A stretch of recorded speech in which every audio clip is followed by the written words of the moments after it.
gracias a todos por... Ahora que todas también, antes todos incluía a todos y todas y todes. Bueno, oye, esto es lo que toca. A todos. Gracias a todos. Bueno, gracias a todo el mundo, Eso es. todas las personas. Todas las personas. Tenemos hoy la grandísima suerte de tener aquí a Pedro Pérez, que no solamente es una persona muy relevante en su tema, sino que es muy amigo mío y le quiero mucho. Muchas gracias. Nos ha ayudado desde el principio en nuestro club, el Club 567, desde el principio. Allí Fascinante. estuvo Pedro, allí estaba. No, bienvenido a nuestro podcast. Un placer. Y bueno, pues que quisiera decir y explicar que Pedro tiene un montón de cosas buenas como persona, pero lo que realmente a mí me llama enormemente la atención es que es el hombre abeja. O sea, es que es una de las personas que más sabe de abejas del mundo. Bueno, tampoco hay que exagerar, ¿eh? Bueno, sabes que yo soy muy absolutista. Para llamar un poco. Algo sé, pero me queda mucho por saber. Y una pregunta que te quiero decir es, tú, viendo las abejas, ¿cómo crees que va el mundo? Pues mira, está muy despistado el mundo, o sea, está un poco alejado. Pero yo creo que es un referente que siempre está ahí y sabes que se dice que están desapareciendo, que es verdad, por la contaminación. Sí, además están más agresivas. O sea, ha cambiado desde que yo empecé hace 43 años, en 1980, pues hay una diferencia total. Las abejas sí se mueren muchas y bueno, y la contaminación y demás. A mí me han enseñado muchísimo las abejas. Puedo decir que todo lo que sé de lo importante me lo han enseñado las abejas. Me enseñó primero mi maestro de apicultura, que me enseñó cómo funcionaban las abejas y a tratarlas bien, pero luego el resto es observando las abejas me he dado cuenta cómo habría que funcionar. Aunque no es aplicable directamente, pero es aplicable a la vida y al mundo empresarial, porque es un ejemplo de éxito de 100 millones de años. Llevan 100 millones de años. ¿Cómo construyen? ¿No? Y cómo se organizan y no tienen jefe, que es una cosa increíble, ¿no? Entonces, lo que ocurre es que si tú empiezas a ver el funcionamiento de los seres humanos, pues nos estamos autodestruyendo. Y se dice que se van a desaparecer las abejas. Eso no va a ser así, porque las abejas llevan 100 millones de años y han pasado por glaciaciones y por todo y han sobrevivido.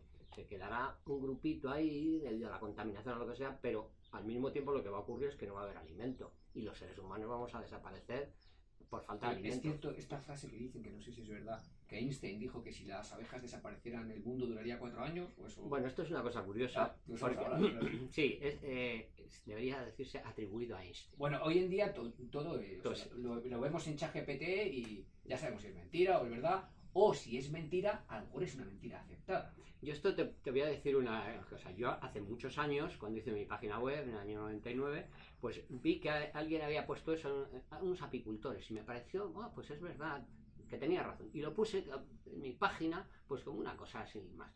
Y empezó a repetirse, y ya es imparable, o sea, lo dice todo el mundo.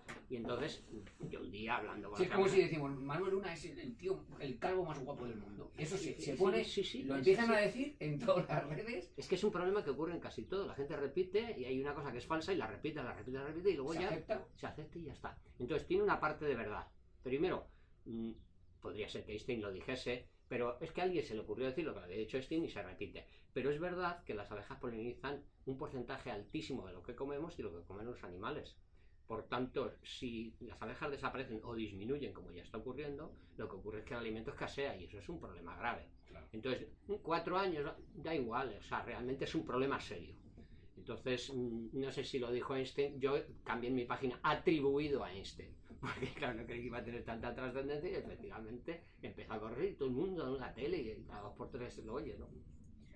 Oye, y una de las cosas que realmente en tu trayectoria es impactante es que has tratado a gente con la picadura de la abeja, ¿no?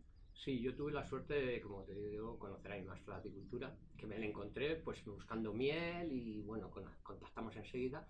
Y entonces él me enseñó a tratar a las abejas, pero también me dio unas pinceladas sobre las propiedades que tenían las picaduras, que es lo que todo el mundo tiene miedo. Me dijo, no, esto no vas a tener lumbago ni ciática porque esto lo cura. Y este hombre era ya muy mayor y murió sin que yo le pudiese preguntar más cosas. Luego a su hijo sí, su hijo continué viéndole y tal, y tenía unos escritos en que él había picado a gente con abejas. Y yo empecé a investigar, estamos hablando de unos años que no había internet, entonces empecé a investigar con acupuntura y me di cuenta que las abejas efectivamente tenían unas propiedades que comprobaba directamente. Yo lo comprobé en mí mismo un día que cogí un alza que pesan 40, 50 kilos y me giré, como no hay que hacer, me giré así, me dio un dolor de espalda y me acordé de lo que me había dicho. Me puse una abeja y se me quitó inmediatamente. Entonces dije, hombre, pues aquí hay algo más de lo que parecía que bueno. ¿Cómo se llama el veneno de la abeja? La pitoxina. Pitoxina. La pitoxina. Debería llamarse, como dice mucha gente, maravilla, ¿no? Pero a ver, Pedro, tú lo estás contando como que has aprendido esto a través de una generación, otra generación que te ha llegado a ti, pero esto yo después de te conozco hace muchísimos años, esto es una cosa mundial, que hay un desarrollo sobre la apiterapia. Actualmente sí. Es un tema muy grande ya. O sea. Sí lo es. El asunto es que era un secreto muy bien guardado. Es decir, los apicultores lo sabían todos los que eran apicultores de los de antes, es decir, que les picaban las abejas, porque ahora van súper cubiertos y no les pican. Claro. Pero antes les iban con camisa. Hay una anécdota que tú me contaste que ibas un día con uno de tus hijos y que te estaba ayudando y bueno, pues al parecer le habían picado ya unas cuantas y te decía, oye, papá, que no sé, que ya me estoy mareando un poco y tal. Y dice, no, que me han picado ya 30 y a ti te habían picado 50 o algo así. No, pues no más sé o menos. No más sé o cómo menos. La anécdota. Sí, el asunto es que cometí un error de principiante y eso que entonces no era ya principiante. Pero esas cosas que la miel las vas a sacar en una época y puede ser que llueva. O sea, hay días que las abejas funcionan con la naturaleza. Y si llueve, pues tú no sacas ese día, esperas otro día. Pero era un mes de junio que tenía todo programado, los fines de semana y todo, y entonces decidí que lo tenía que sacar ese día. ¿Qué ocurre? Que abrimos a las 6 de la mañana las colmenas, vino mi hijo, efectivamente el pequeño vino conmigo. ¿Pero es con los trajes? Sí, vamos, por supuesto, protegido. Cuando sacas la miel hay que ir protegidos. Entonces tenía 15 colmenas, abrimos la primera y ¡buf! Aquello a las 6 de la mañana ya salieron enfadadas. Esa miel de las abejas. La segunda ya ni te cuento. Y a la tercera le habían picado 10. Salían revolucionadas. O sea, estaban revolucionadas, cosa que no es normal tan temprano. ¿Le habían picado que se le habían colado? No. Ah, no. Es que las abejas tienen un aguijón que mide 3 milímetros. Y aunque tú lleves un traje, que llevábamos doble, son 2 milímetros. Te pica a través del traje. Si encuentran un hueco, se meten también. Sí. O sea, en cuanto ya empieza eso, lo que pasó después. Pero a mi hijo lo habían picado, pero no sabía si ya más de 10 la cosa podía ser seria. Y le dije, déjalo, voy a hacerlo yo, como sea y tal, porque venía a ayudarme un poco a cargar y eso. ¿Se mareaba un poco? No, pero la cosa podía ser seria. Entonces le dije, aléjate, él se alejó y luego me contó que fueron persiguiéndole, se fue a más de 500 y fueron detrás de él. Y allí estuve esperando con el traje puesto y yo seguí. Claro, yo solo te movías, se levantaba un poco aquí y se te metían 10. Porque a ti, ¿cuántas te han llegado a picar? Ese día fue el máximo, 72. Y sé que ¿Cómo lo sabes? Pues lo sé porque a mí me han picado, normalmente me picaban abejas y tal, bueno, 10, 15, bueno, vale. Pero ese día se me metieron por todas partes, se me metieron en la careta, descargando, no sé qué, o sea, se aprovecharon todo, 15 colmenas te puedes imaginar.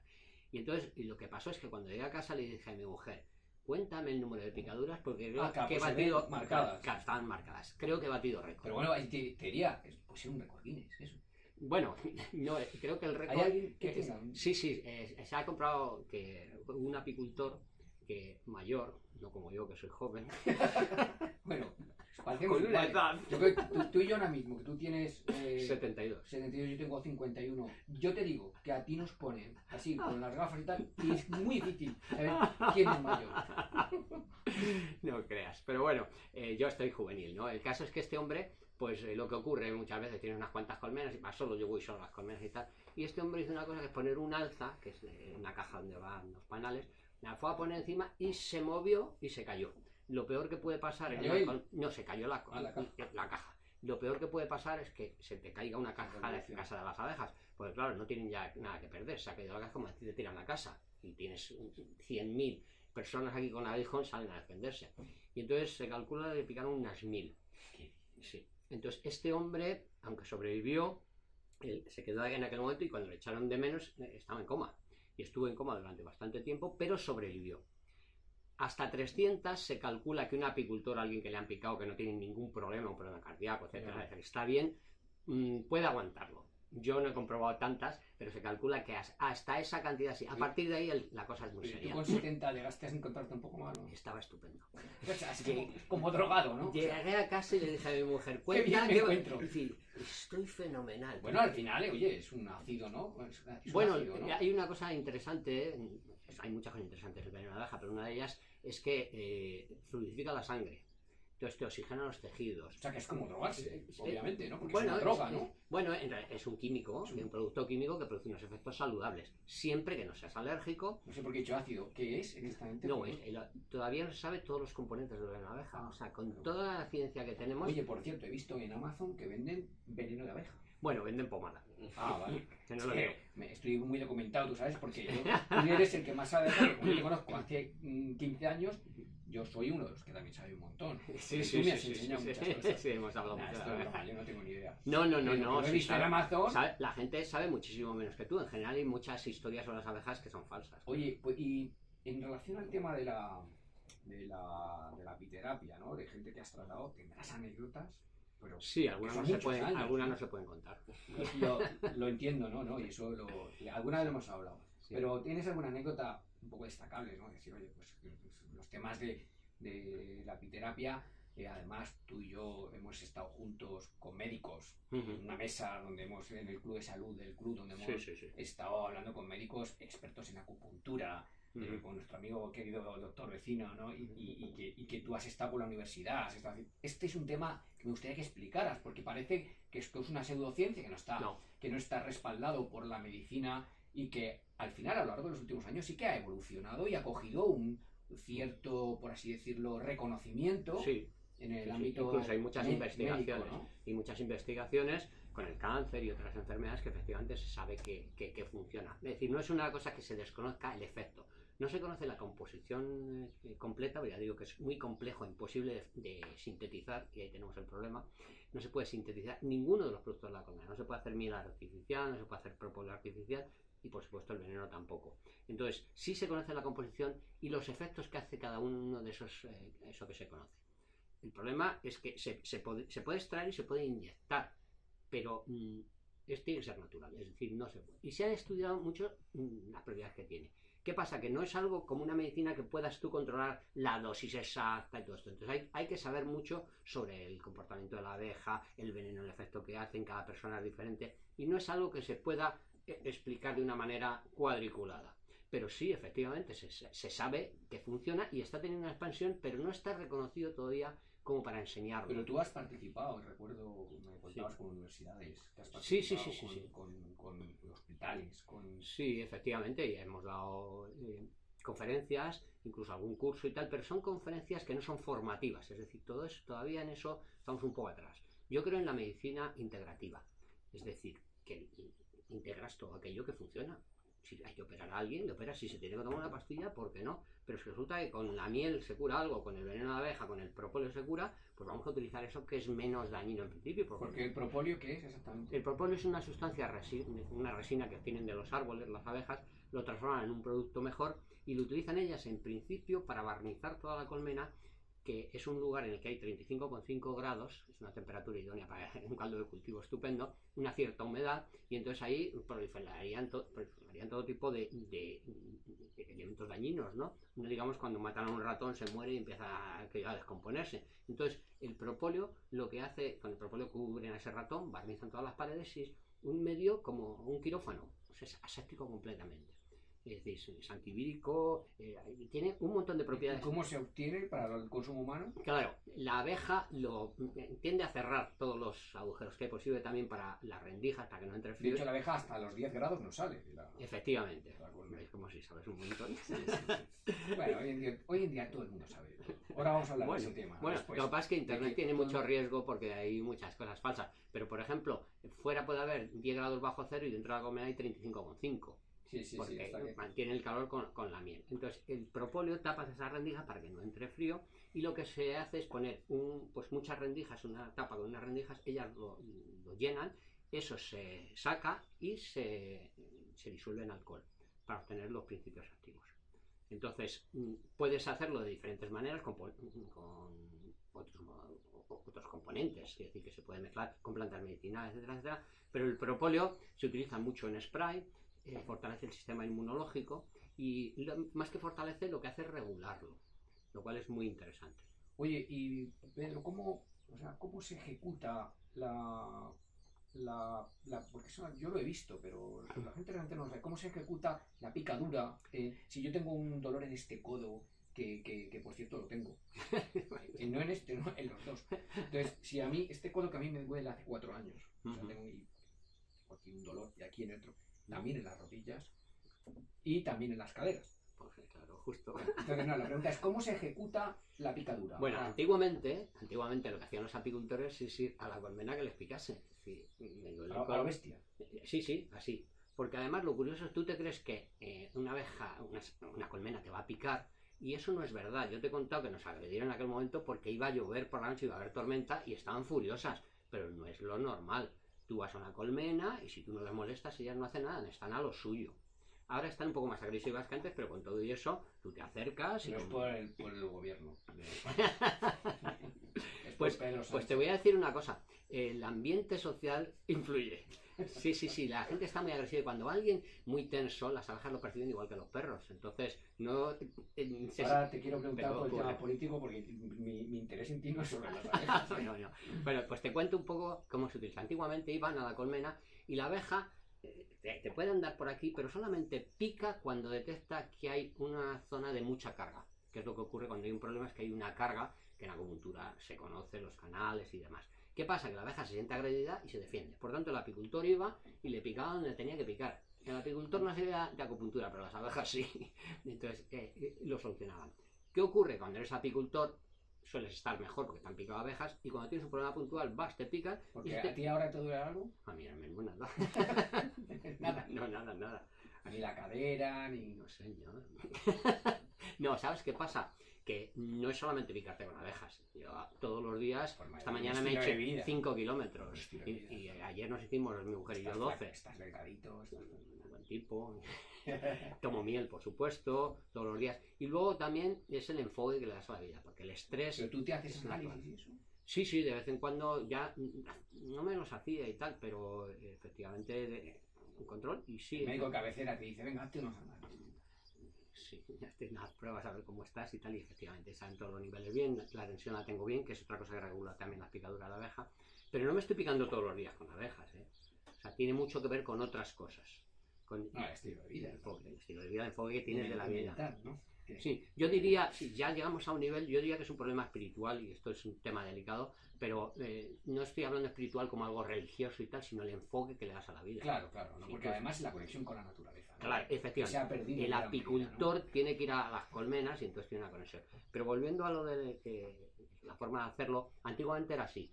Pero yo estuve un montón de años sin saber si había alguien más en el mundo. Yo creí que no había nadie más, que esto se había perdido. Claro, porque además hace esos años no había esta sobreinformación y conexión a internet. No existía. ¿Cómo vas a saber tú que un tipo en China o en Japón o en Estados Unidos estaba haciendo lo mismo que tú, ¿no? Pues hasta el 99, que yo me conecté a internet, no descubrí que había algunos locos, algunos que eran médicos, otros que no y tal, pero mucha gente y en China, en Japón y demás haciendo apiterapia de una manera seria. Yo había hecho mi propio recorrido y había descubierto cosas que ellos no habían descubierto. Y finalmente, creo que fue en el 2001, hicimos el primer congreso mundial de apiterapia.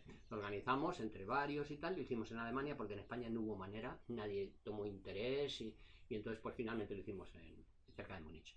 ¿Qué pasó? Pues que allí cada uno presentamos lo que hacíamos. Y yo presenté mi sistema, que la abeja yo la cogía con unas pinzas, y la pasas por el canal y cuando pasas por un punto que está cargado, la abeja y te pica ahí. Pero vamos, que esto no es que se ponga en duda, es que tú llevas 40 años haciéndolo. Sí, efectivamente. O sea, te quiero decir que no es... No, en aquel momento pusieron muchas pegas a los otros asistentes, que gente muy serios, y dijeron, eso es una tontería, ¿cómo la abeja va a picar? Porque estos son críticos, somos críticos, quiero decir, porque lo diga uno, no, ahora demuéstramelo, ¿no? O sea, es una cosa muy científica realmente. Entonces tú puedes tener una intuición, pero luego hay que demostrarlo. Y cuando fui allí y lo demostré, la verdad es que era tan evidente que dijeron, bueno, hay un antes y un después, esto es un gran descubrimiento. Efectivamente tenía razón. Entonces, luego está la demostración científica, el por qué, no sé qué, que eso ya es otra historia. Pero la demostración práctica es que era así. Por tanto, el sistema que yo utilizo y que ya utiliza mucha gente porque ya lo he enseñado es este. Oye, pero una pregunta, pero que esto ya sea un poco controvertido. En realidad, a mí me ha dado siempre la sensación de que a ti personalmente el tema de que esto sea un tema científico, contrastado, etc., a ti te ha dado un poco igual, o por lo menos me da la sensación, o tú no has perseguido mucho este camino. No, ¿sabes qué pasa? Yo hice el primer año de medicina. Es decir, yo tenía claro que quería ser médico. Primero que quería ser de estos que iban a África y tal, un misionero y tal, porque me gustaba ayudar a la gente, ¿no? Y luego dije, no, pero es que no pueden tener novia y entonces pues dije, no, médico. Porque a ti te gustan las mujeres. Sí, de momento sí. Yo, fíjate, a la edad que te estoy contando 15 años te puedes imaginar, ¿no? Y hombre, no puede ser. Bueno, el caso es que, pues medicina, y me atraía también. Yo ya había estudiado algunas cosas, empecé a leer a Freud, o sea, había ya cosas que yo había probado. Pero cuando llegué el primer año fue una frustración porque dije, pero bueno, esto es recetar. Y lo primero es, no, hay que mantener la distancia con el paciente, no hay que empatizar porque entonces hay una influencia, no sé qué. Y yo dije, esto es todo lo más lejos de lo que yo pienso. Y entonces, por mi cuenta, yo seguía estudiando. Era difícil, yo fui a otros países a aprender diferentes cosas y estudiar psiquiatría, no sé qué, pero lo hice por mi cuenta. No es que no crea, yo tengo dos facetas. Una, la intuitiva, que de repente intuyo algo, pero luego soy el tío de los porqués. Cuando yo era pequeño me parecía, es que no parar de preguntar por qué, y me respondía, ¿y por qué? No, pero yo, y soy científico, o sea, la decir, investigo. Sí, no, sí, si lo sé, te conozco, sé que es una persona estudiosa. Además, la pregunta que hago es en relación a la apiterapia, es en que nunca te has sentido incómodo con el hecho de que se encuentre en un terreno un poco, ya no casi espiritual, pero sí, como tú bien has explicado, ¿no? Que está ligado no solamente a la picadura, sino al estilo de vida, a la espiritualidad, a la forma de ser de la persona, a la conexión con la naturaleza. Sí, es decir, cuando digo eso quiero decir que, o sea, al final tú podrías haber empleado gran parte de tu vida en haberte metido con la universidad, que en su momento estuviste con hospitales y tal, pero tampoco te has matado con ese camino. O sea, quiero decir, a ti no te preocupa que el entorno de la apiterapia se haya quedado en una especie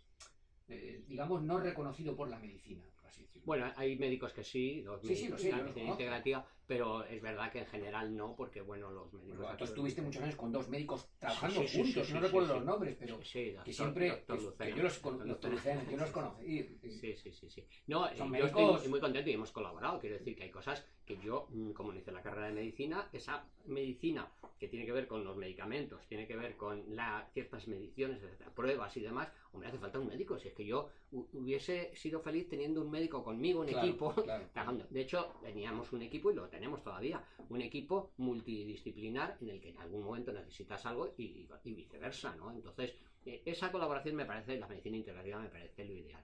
Lo que pasa es que yo me he sentido cómodo en el sentido de que lo importante son los pacientes. Es decir, y estabas explicando cómo le picas al paciente. Sí, pero imagínate, quiero aclarar esto porque es la parte más importante. A mí, lo demás no es que no me importe, es que cuando tú ayudas a alguien, eso que recibes de esa persona que había sido desahuciada por la medicina, con todo tipo de pruebas, con todo tipo, y que vuelve a vivir, que vuelve a nacer otra vez, el agradecimiento, es ver que tú has podido ayudar a eso no tiene precios. A mí me importa un bledo que piensen los demás. Muchas personas. Muchas. Además perdona que te corten este punto porque cualquier persona que te busque en internet ha salido en todas las televisiones, en todas los periódicos, o sea, te quiero decir que pones Telediario, Telemadrid, Televisión Española, se me encuentra. Te han entrevistado en todas las televisiones, ¿no? Sí, porque es un tema... y sales picando con la mallita, esta es lo que quería que explicaras cómo pica con la abeja. Sí, claro, yo cojo con la pinza, lo pasas y cuando ves que la abeja se hace un movimiento que quiere defenderse, pongo la rejilla, pico y entonces no pierde el aguijón. Porque cuando pierde el aguijón muere. Y vive entonces. Entonces yo la meto en otra cajita, no la puedes devolver a la colmena porque las abejas cuando llevan un tiempo fuera de la colmena ya no las reciben, han perdido el olor, entonces las expulsarían y morirían, pero yo digo que se quedan ahí como jubiladas, pues la abeja dura un poco, 20 y tantos días. ¿Ah, sí? Sí, la abeja... O sea, una mosca, ¿no? Lo que dura es la reina, 7 años, y la diferencia solamente es el alimento que es la jalea real, que es una abeja normal alimentada con jalea real toda su vida, y dura 7 años o un mes. Entonces ahí ya tenemos dato, ¿no? Con eso no hace falta demostrar mucho, aunque está muy demostrado la propiedad de la jalea real, pero pero está muy estudiada la jalea real, sobre todo porque comercialmente interesa y tal, y entonces se vende. El veneno de abeja es que no se puede comercializar. Cuando hagamos este podcast y tú tengas 150 años, allí seguiremos analizando esto. Yo estoy dispuesto. No, si el problema es que no estará, soy yo. Tú vas a estar también. No, yo no, porque yo no tengo tu estilo de vida. O sea, Bueno, un poquito, sí. un poco sí, pero un 10%. No, yo intento imitarte en algunas cosas. No, Siempre lo he nunca hecho. es tarde. Quiero decir que yo tuve la suerte con 30 años descubrir las abejas y... Pero un tú enfoque. te has bebido una vez un whisky, ¿no? Sí, en su momento sí. Ah, sí. Sí, claro. Ah, Sí. eso no lo sabía. Sí, sí. Pues sí, nunca te lo habías Sí, tomado. lo que solamente he cogido una borrachera en mi vida y fue de Una. anís. O sea, es como mi padre, ¿no? Sí, y Que dije, fumó, esto no. se cogió una borrachera y fumó una vez. Se fumó un cartón entero una vez y se bebió con un amigo todas las botellas de vino que había en una boda. Ostras. En la mesa puestas así. Sí. Entonces, Sí. esa es la única. Para mí fue Le traeremos muy un día a mi padre desagradable. aquí para que lo cuente. Sí. ¿Y tú más o menos? ¿O qué? Sí, bueno, yo era muy joven entonces, era una Navidad, me parece. Y entonces la peor borrachera que puedes coger es la de anís. O sea, es que es fatal. Y no consigues vomitarlo y tal. Y fue tan horrible que dije, bueno, esto ¿qué mierda es esta? Entonces, no me merece la pena. Pero luego además descubrí, justo cuando entré con las abejas, yo estuve estudiando acupuntura con unos médicos que la trajeron a España. Y entonces la doctora Sánchez, que era la que me enseñó a mí más la acupuntura, me dijo una cosa, dice, mira, todo eso, drogas en general, quiero decir, porque al final si bebes mucho es una droga. Claro, sí. En pequeñas cantidades Tóxico, es tóxico. En pequeñas cantidades es medicina y en grandes cantidades es un tóxico. Es una droga, un tóxico, ¿no? Apitoxina. En grandes cantidades te puede matar la apitoxina. Entonces me dijo una cosa, mira, no hay nada comparable con estar tú como tienes que estar, bien. Si tú estás bien, no hay droga que supere eso. Entonces, muchas veces queremos escapar, queremos drogarnos de alguna manera o de otra. Puede ser con el trabajo, puede ser con el sexo, puede ser con las drogas. Deporte. Con el deporte, efectivamente. Porque te da una sensación de que estás bien en ese momento. Pero si tú necesitas eso es porque hay algo que no está funcionando, algo hay que cambiar. Y eso es estar bien, es que no tiene comparación, es un subidón que además puede durar siempre. No necesitas, es que no tengo aquí en ese momento lo que necesito. Entonces esa es la clave de todo. Pero vamos, la aplicación, que es por lo que me has preguntado antes de eso, es con la rejilla y con mucha prudencia. O sea, no recomiendo a nadie, me pasó una vez, me decías de anécdotas, las primeras veces que salí en televisión y dije que eso, que la gente antigua se ponía delante de las colmenas y tal, y me llama uno, no sé, el alcalde, dice por ahí, oiga, mire, es que tengo unas colmenas y me he puesto, como usted dice y tal, y digo, no, dicho eso, a lo mejor eres alérgico, pero ¿cómo se te ocurra? Ese día puede estar fatal. Tú haces pruebas previas. Claro, hay que hacer una prueba de alergia, yo luego vuelvo a probar, soy súper prudente, pero claro, hay veces que no te das cuenta, dices algo y la gente lo toma literalmente y la tele además no da tiempo a explicar mucho, como los podcasts que ahora son un poquito más largos, pero la tele es pam, pam, pam, pam. Pues fíjate esto que acabas de decir del podcast, que es relativamente moderno y nuevo. En el podcast sí queda tiempo a explicar las cosas más. Es un cambio bestial. Muy interesante. Muy interesante. Oye, por entrar en esta materia, porque como se nos va pasando el tiempo y contigo podemos... Esto no se acaba nunca. Tú y yo podemos estar un día entero, sí, vale. una semana. Te quería hacer dos preguntas. Primero, al hilo de esto que estamos hablando, ¿no? Un poco, tú eres una persona súper techie, o sea, desde que te conozco, fuiste de las primeras personas que llevaba un smartwatch de la marca Pebble, que te lo regalaste, que eso no lo tenía nadie. O sea, tú ibas con un reloj y dices, este hombre, o sea, sí, yo aquí veo el correo electrónico, no sé qué, todo el mundo flipado. No, yo lo que quería preguntarte es que desde la última vez que estuvimos juntos, que ya hace tiempo, ahora el mundo ha cambiado radicalmente.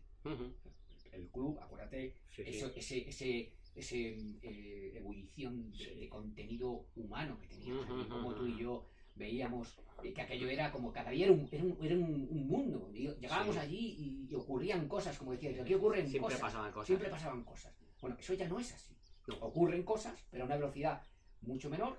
Todo cambió desde la pandemia, pues a una velocidad diferente, y ahora estamos entrando en este mundo donde hay cosas buenas, como en todo, y cosas pues que echamos de menos. Obviamente, porque los que estuvimos en aquel mundo, aquello nos gustaba. Tú y yo allí no lo pasábamos muy bien, porque además no tratábamos un tema solo. Y además yo a ti tiraba de ti y te metía en cualquier cosa, ¿no? O sea, tú decías, bueno, yo estoy aquí, porque a mí me trae Manuel aquí, porque... Y tú dabas tu opinión, hablábamos de tecnología, hemos hablado mucho. Y yo quería preguntarte por ChatGPT, ¿no? No sé si estás registrado ya, si lo has manejado, pues imagino que sí, obviamente la pregunta me da... O sea, perdona que te haya hecho esa pregunta, porque, perdona, pero yo el otro día estaba con mis hijos, con amigos, la semana pasada, que me invitan a casa de unos amigos a ver el fútbol, que a mí el fútbol no me interesa, pero Sí. bueno, oye, está bien, vas a ir a tomar cervecitas con los amigos, y había 5 personas de mi edad, todos del 70 y pico y tal. Y saqué el tema de ChatGPT, oye, y tú, ninguno estaba registrado, ninguno lo había usado, habían oído hablar. Yo me quedé, pero bueno, pero vosotros ¿dónde vivís? Sí, pero es que claro, es una generación que sí ha conocido la tecnología, pero hasta cierto límite de uso y tal. Yo creo que tú tienes 70 años, pero bueno, todos... Joder, macho. No, pero tú no eres un caso normal. Te quiero decir una... Tú eres un tío super tech.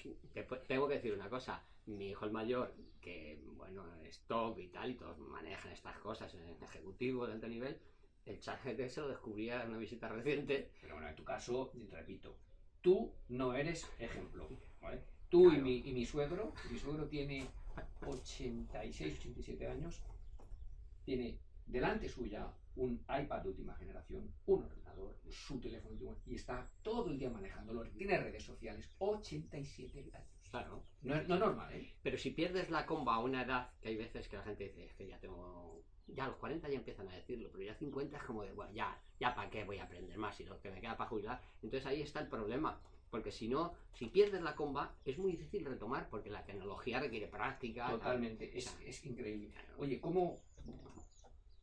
Háblame de tus sensaciones. Bueno, te he hablado de ChatGPT. Sí, es de eso. Sí. De eso bueno, yo me enteré pues leyendo en algún sitio y tal, en internet, y entré inmediatamente, pero... Y fuiste el primero que se registró en España, ¿no? Casi, porque había pasado 2 días de abrirlo y tal.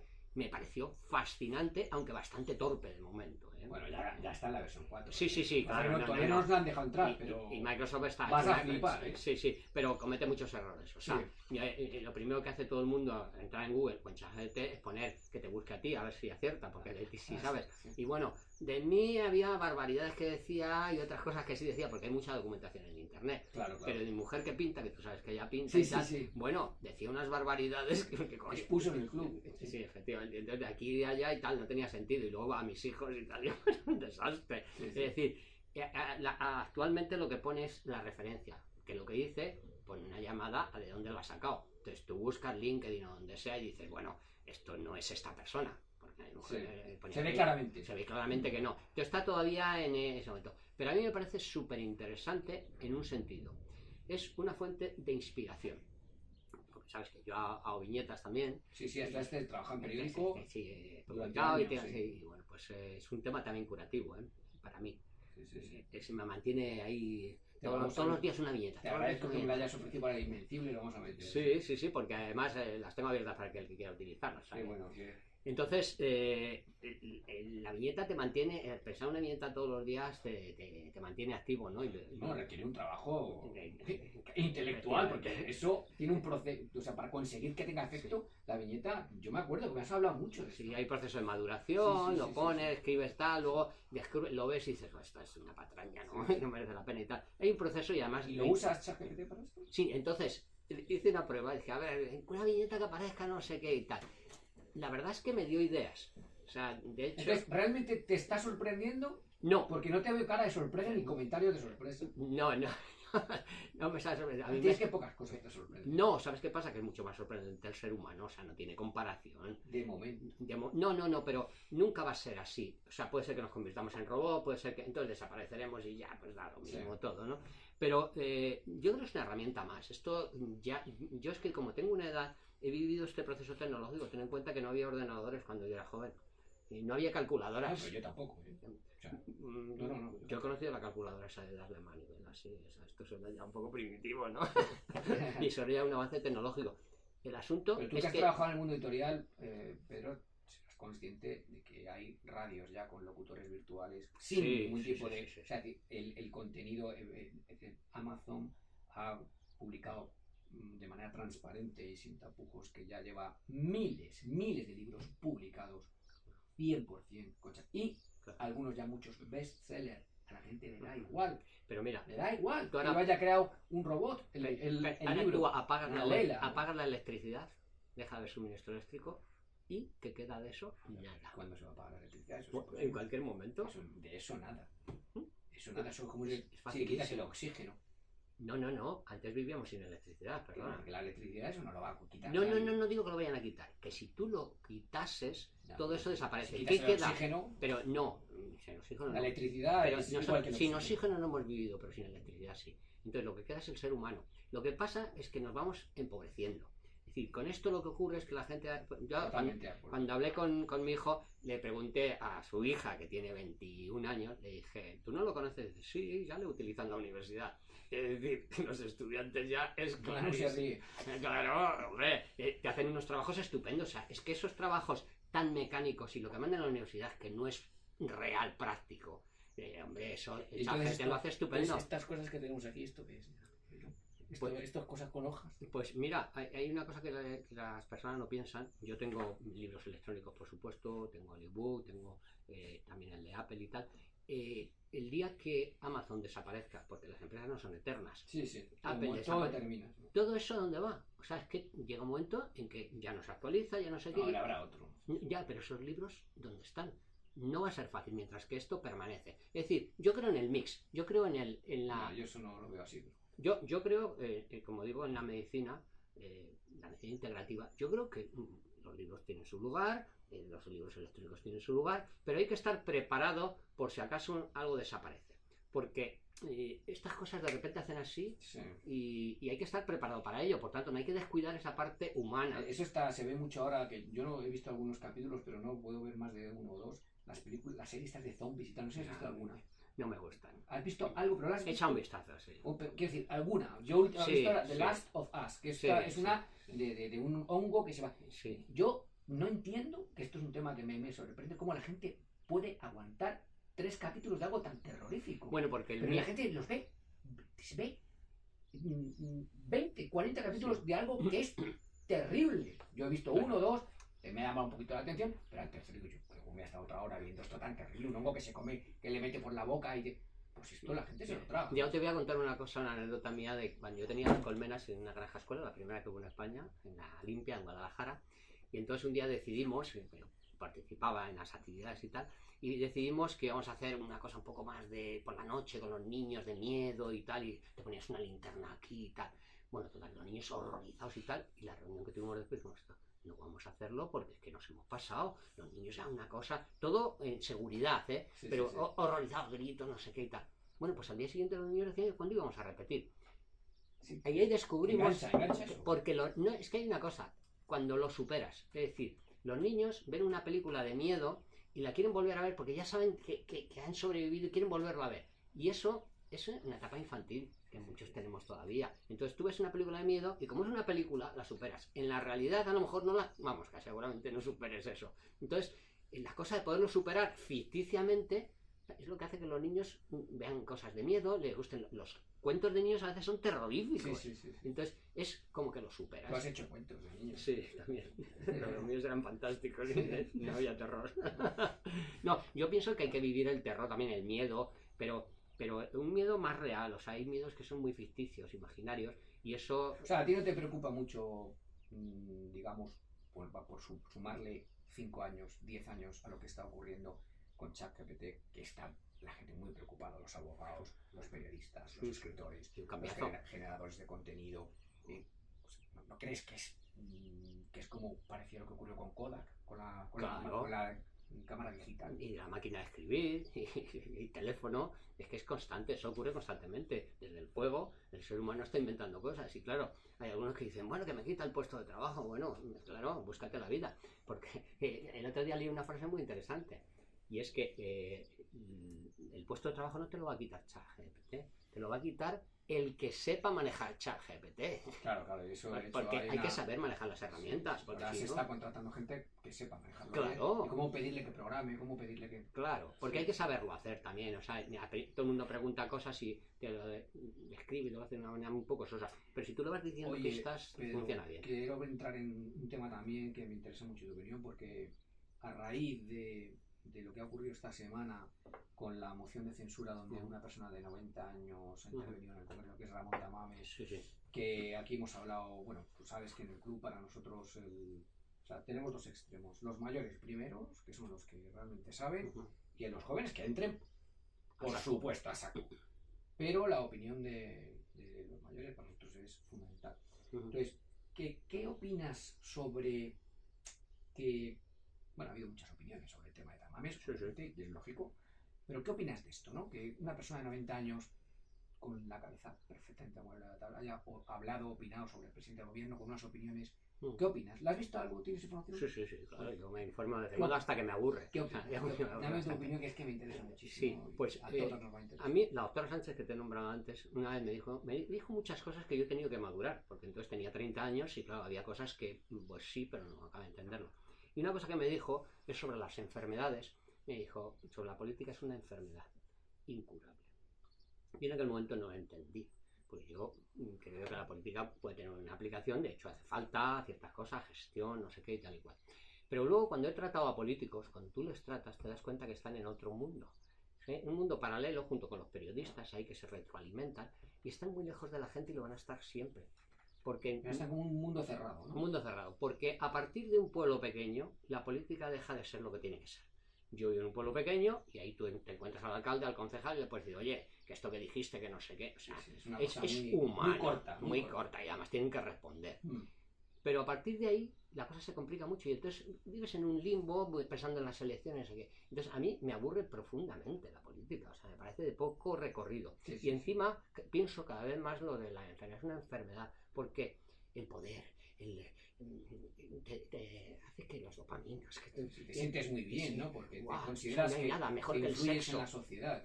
es mejor que el sexo, según dicen. Entonces, ¿qué ocurre? Que está vacío, porque en cuanto lo pierdes, que es fácil de perder el poder, te quedas en nada. Sí, sí. Entonces, ¿qué es más importante? El otro día lo hablaba con un amigo. Si tú miras después de todo el relumbrón, todo lo que tú quieras, en la política, en lo profesional, en no sé qué, la tele, todo lo que tú quieras, lo mejor del mundo, ¿qué te queda al final?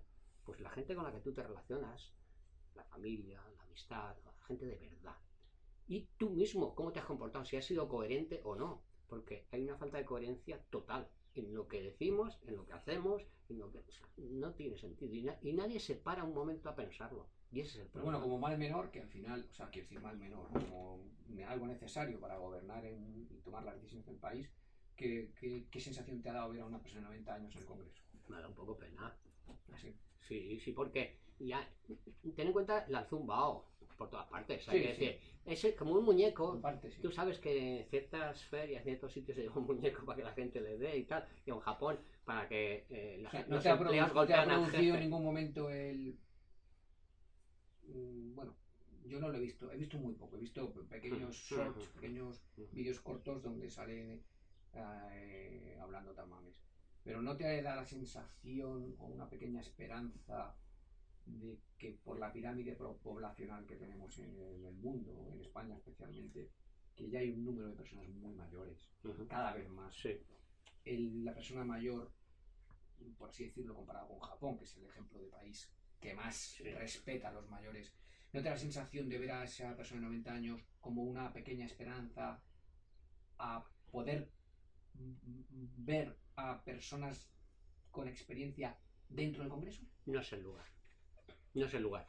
Yo trato con jóvenes, tengo la suerte de tener nietas de 23 a 4 años y trabajo mucho con jóvenes y estamos haciendo, ya te he dicho antes, te he comentado, en donde yo vivo estamos haciendo algo que sea jóvenes, mayores, todo el mundo, porque el error es juntar jóvenes en un lado, viejos en otro, mayores y tal. No, tiene que haber una mezcla. Entonces, tú preguntas a los jóvenes, o sea, no les interesa nada eso, no es de lo que se nutren. La mezcla sí, pero yo soy Santiago Abascal, yo soy Feijóo, yo soy Pedro Sánchez, yo tendría una mezcla de personas. Jóvenes. Es que no es el lugar. Es que tú ten en cuenta que desde que Kennedy descubrió que la televisión a Nixon le sacaban sudando y entonces eso le perjudicó, no el mensaje, sino la imagen, la tele se utiliza para esas cosas, la imagen, pam. Un podcast como este es algo reflexivo, que yo paro, lo estoy viendo y de repente digo, vaya a dar una vuelta o ya me cansa un poco. Y lo ves después. La tele, el directo sobre todo, cuando entras en directo, pero la tele normal, lo que ocurre es que... Pero por entenderte bien, o sea, ¿crees que una persona como Tamames no debe de estar formar parte de un gobierno? No debería haber ido al Congreso. No es el lugar. Pero la pregunta no es esa, la pregunta es, ¿crees que personas de 80 años, como Joe Biden, deben de formar parte de los gobiernos? Esa es la pregunta. no con la estructura que hay. Porque esa estructura no es válida, te estoy diciendo que es publicitaria. O sea, los mensajes políticos... Al margen, ya sé lo que quieres decir. Es que no es reflexivo. Que han buscado un impacto mediático, vale. No, yo no iba por ahí. Todos han buscado impacto de mediático. Estoy de acuerdo. Bueno, hay cada uno a ver cómo arrima. Y hasta probablemente pues, el propio Tamames tendrá su carga egocéntrica Sin y tal. duda, ahora bien, quitando eso, quitando el impacto mediático, quitando la carga egocéntrica, es decir, al final Tamames no es un tonto, ¿no? No, pero ojo, la inteligencia no siempre No, significa... lo que quiero decir es que si tenemos, o sea, si un país, en Estados Unidos es muy común que en los gobiernos haya personas mayores. No, yo soy partidario de... Sí, por supuesto, pero en la estructura esta no lo permite, que hay gente joven como que son súper dinámicos, no sé. Pero yo, por ejemplo, cuando veo los ministros, ¿no? de los gobiernos de España, quizá hace ya tiempo que se ha dejado de ver a caras de personas con 60, y se nota, con 70. Y se nota. Pues ahora se ha muerto Pedro Solbes, que sería mejor o peor. Estuvo con Zapatero, que tampoco es que haya sido el mejor presidente. Bueno, lo mejor y peor es según para quien pregunte. Sí, ¿no? exactamente. Porque Rajoy, no le preguntaron por Rajoy, que bueno, este hombre... Es otra cosa que tiene el tema político, que si pertenece a un partido defiende a muerto aunque estén metiendo la pata. Bueno, a ver, ser de un partido ya es una cosa. Bueno, o ser votante. O sea, porque yo nunca te he preguntado porque eché la respuesta. O sea, eso de, ¿tú de qué partido eres? No, es que a mí es que eso me da una vergüenza. Sí. O sea, no, tú eres de derecha, pero ¿qué derecha? No eres de izquierda, tú eres del PP. No, yo soy de Vox y van con una pulserita. Pero ¿cómo es posible que un ser humano se coloque una pulsera de un partido político? O sea, es que es algo que yo alucino. Ya, porque te sientes identificado con alguien de alguna manera. Ten en cuenta que las vidas son... Sí, efectivamente, es muy parecido. Es que las vidas suelen ser bastante tristes. En general, la vida, si te crees que te lo van a dar alguien... Pero tú y yo no somos los más listos del planeta. No, para nada. Para nada, y yo nunca, o sea, imagínate que tú llegaras con una pulserita de Vox. Es que me produce una risa, o sea, que digo, pero ¿cómo es posible? O sea, si tú imagínate eso. A mí me daría risa también. O sea, es que... No, pero el respeto que haya alguien que haga eso, porque hay situaciones... No, yo también lo respeto. Tengo amigos de Vox. Es que cuando haces terapia... 567 tenemos a una persona que es diputado de Vox y ha estado con nosotros desde el principio. Pero yo vivo en un pueblo en el que hago cosas con gente que no sé ni de qué son ni me importa, ¿no? Entonces lo importante es que las personas, ¿qué haces? Tenemos un montón de cosas en común. Pero claro, lo difícil es currarse día a día cómo funciona la vida, cómo funciona tu vida. Entonces es más fácil apuntarse a algo, sea una religión, un partido político, lo que sea. Y yo lo entiendo porque yo en la consulta aprendí muchísimo de la gente, porque yo estaba 1 hora con cada paciente durante muchas semanas. Con muchísima gente. Muchísima gente, de todos los estilos, además, porque el dolor es lo más democrático que hay. Sí, le toca a todo el mundo.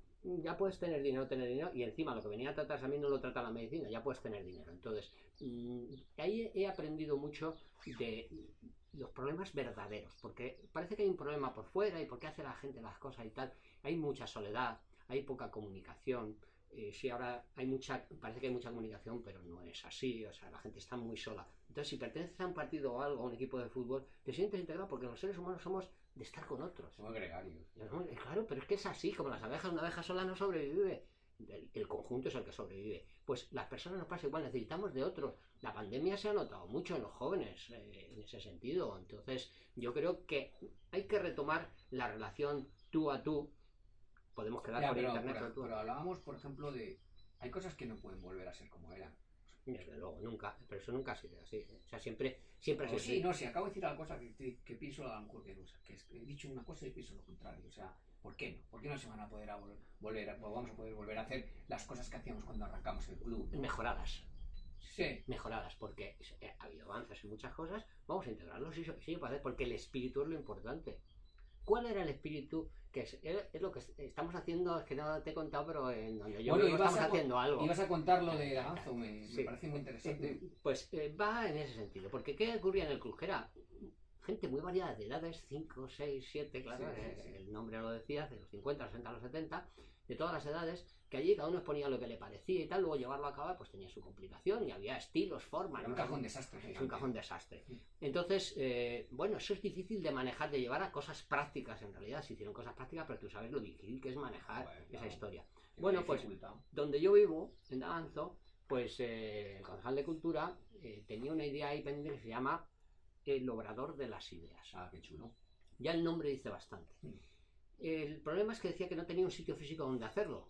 El club tenía un sitio físico, Bueno, vale, es interesante. el ayuntamiento Bueno, pero es que hay un montón de actividades, no cabe ya, la gente, no cabe ya, es que no te haces idea cómo es, hay sitios tremendos y tal, pero un sitio así para ver qué hacemos, hombre, es complicado. Eso se hizo en el 567 y no fue fácil. Bueno, el asunto es que yo le dije una cosa, le dije, mira, yo cuando empecé en Daganzo no había calles, no estaban asfaltadas, no había nada. Y empezamos a hacer cosas con los chavales, con la gente, y pedíamos prestar un local, el de las escuelitas, no sé qué, y tal igual. Y lo importante es que haya gente con ganas de hacer ideas. Luego ya buscamos en los sitios y ya surgirán. Y así ha sido. ¿Por qué no empezamos a hacer esto? Y el obrador de las ideas es difícil de explicar, pero al mismo tiempo es una idea sencilla. Es personas con las que convivimos. Daganzo tiene más de 10.000 habitantes. Ah, hombre, ya tiene es una cifra. Sí, pero... No, que ibas a decir 2.000, pero... No. Cuando yo llegué eran 1.500. Pero ahora son 10.000, bien organizadito, sigue siendo pueblo y tal, hay muchas actividades y tal. Y entonces, ¿qué ocurre? ¿Dónde está ubicado Daganzo? Cerca de Alcalá, 7 kilómetros de Alcalá de Henares. Entonces, los vecinos nos conocemos más o menos, hay mucha actividad, entonces más o menos te conoces. Pero es verdad que viene mucha gente a vivir, hay mucha gente a vivir, que bueno, teletrabajo, no sé dormitorio, ¿no? De alguna manera sí, pero es muy participativo porque hay muchos niños. Daganzo es un sitio ideal para niños, hay muchas instalaciones para todo, pero además es llano. Y ahí, cuando tú tienes un niño para andar y tal con niños, y entonces en otros pueblos de alrededor no han crecido de esa manera por esa razón, creo yo. El asunto es que no conoces te encuentras con mucha gente que no conoces qué hacen o qué no hacen. Y él, a través de las actividades que ha ido haciendo, que hacen la pasión, ahora van a hacer la pasión, que participan los vecinos, y llevan no sé cuántos años, es una cosa tremenda, ¿no? Y se hacen muchas actividades, el cine, hay de cortos, un festival de cortos y tal, y participan los vecinos disfrazados, vestidos de romano, no sé qué, es una cosa. Pues a través de eso ha descubierto gente que no sabía que vivían en Daganzo y que hacen cosas extraordinarias. Entonces se le ocurrió que se podía poner en común, ¿no? Poner en común. Y a partir de que alguien llega y dice, yo tengo una idea, por ejemplo, un chaval que hay hacer cine, pero claro, no sabe cómo se hacen guiones, ¿qué haces? ¿Ir a la escuela de cine? No, resulta que hay personas guionistas que viven en Daganzo, que puntualmente te pueden enseñar, no sé, que te pueden redirigir y me puedes aprender esto, hablando de cine o de cualquier otra cosa. Yo he hecho un taller de viñetas, 2 talleres de viñetas ya el otro día. De un solo día, ya está, ahora apañaros. Porque si quieres aprender a dibujar, puedes ir a un sitio a aprender, pero lo difícil es empezar a crear. Entonces, el lugar de las ideas es un lugar donde... Qué chulo. Y hay gente que acude... Claro, teniendo a un tío como tú, eso ya tiene una ventaja enorme. Yo he puesto un límite, porque claro, yo sé... Claro, es que tú como te metas ahí... No, yo tengo familia y muchas ganas de hacer cosas todavía. Oye, ya libre. ¿pero tratas a alguna persona o ya? No, pero te voy a decir yo el límite que he puesto, que esto es importante. Yo colaboro puntualmente, pero no es una cosa de venga, y no, No, te preguntaba que si... No. ¿Ya a nadie? No, un momento que tuve que cortar. Ni al cuñado ni cosas. No, a mi familia sí, solo mi familia, ese es el límite. Porque entonces estoy liado igualmente. Claro, si te yo comprometes. Claro, es que ten en cuenta que lo de tratar a la gente con abejas y tal requiere una constancia. Tú no puedes dejar un mes sin tratar a una persona. Claro. Y requiere un compromiso. Un compromiso. Y entonces yo no había cogido nunca vacaciones de más de 15 días. Entonces ahora, si me quiero estar un mes con mi hijo en República Checa, donde sea, me estoy. Y si me quiero ir con mi mujer a la playa, pues me voy. Pero al mismo tiempo trabajo a distancia. Estarás disfrutando mucho, ¿no? Mucho. De esa libertad de tiempo. Porque yo creí que no se podía ser más feliz. Tú estás pilladísimo siempre. Sí. Porque es por ese compromiso con los pacientes, ¿no? Claro, el asunto es que yo... Y ahora te levantas por la mañana y... No, yo me levanto, como siempre, a las 7 de la mañana, publico la viñeta correspondiente, nos vamos a andar 8 kilómetros o lo que sea mi mujer y yo. Oye, ¿y tú, Pedro, has rezado alguna vez? Bueno, depende de lo que entiendas tú por rezar. Yo sabía rezar. Padre Nuestro. Hombre, de pequeño se aprendía eso. Y sí. La oración puede ser de una manera mecánica. Pero no sé, la última vez que rezaste un Padre Nuestro. No, pero es que rezar para mí es otra cosa. Sí, ¿sabes? La última vez es que lo oyes y te dispara. Es como una canción. Porque lo tienes aprendido. Y me parece interesante. Como la canción de Shakira, ¿no? Sí, que te la puedes quitar de encima. Vienen mis nietas cantando la canción de Shakira y digo, joder. Bueno, el asunto es que rezar para mí es una conexión, que lo puedes llamar Dios, la naturaleza, el universo, y es una interrelación. Tú pides, o ofreces, o te expones y tal, y yo creo, en ese sentido, es fabuloso. El problema es cuando lo haces de manera mecánica y estás pensando en otra cosa. Claro, O sea, claro. No, sí, sí. la oración tiene un significado y además científicamente se ha demostrado Oye, que tiene efecto. ¿sabes quién va a venir la semana que viene? ¿Quién? Que creo que tú lo llevas a tratar, es el presidente de la Asociación de Meditadores de España, Ramón Leonato. No. La primera jornada de meditación Sí, se hizo, que hicimos en el club. se hizo, Pues viene efectivamente, Ramón. es verdad, qué bien. Qué bien, qué bien. No, yo creo que el podcast abre un universo que se puede descuidar lo otro. Quiero decir que habrá que hacer encuentros. De hecho, en LinkedIn hay mucha gente que está haciendo encuentros de gente que está... A mí el podcast me fascina porque es como la radio. No, es radio. Es radio, pero ahora es visual también. Pero ¿sabes lo que ocurre? Que es más relajado que la radio. Porque la radio también es muy estresante, ¿no? Sí, o sea, mucho. Aquí, bueno, pues al final pues tenemos aquí a un técnico y pues... O sea, parece que la radio es como la tele, que no puedes, todo tiene que estar súper estructurado, no puede haber ningún fallo. Bueno, pues aquí ahora te levantas y te tienes que ir al baño, pues vas. No pasa nada. No pasa nada. No, te esperamos. Ve y te esperamos a que vengas. El podcast es una revolución, es un cambiazo más y importante que ChatGPT. Y con el vídeo. Y con vídeos también. Porque es muy atractivo ver a la persona. Sí, efectivamente. De hecho, la televisión y bueno, va de capa caída. Por eso de ChatGPT, ¿qué ocurre con ChatGPT? Que si no hay vídeo, el podcast sí que puede ser generado por un bot, por un robot. Sí, efectivamente. Al final, sí, tú no lo sabes, hay un podcast y con grabado, voces y todo. Pero si hay vídeo, siempre, el otro día me decía uno de mis hijos, sí, pero bueno, con el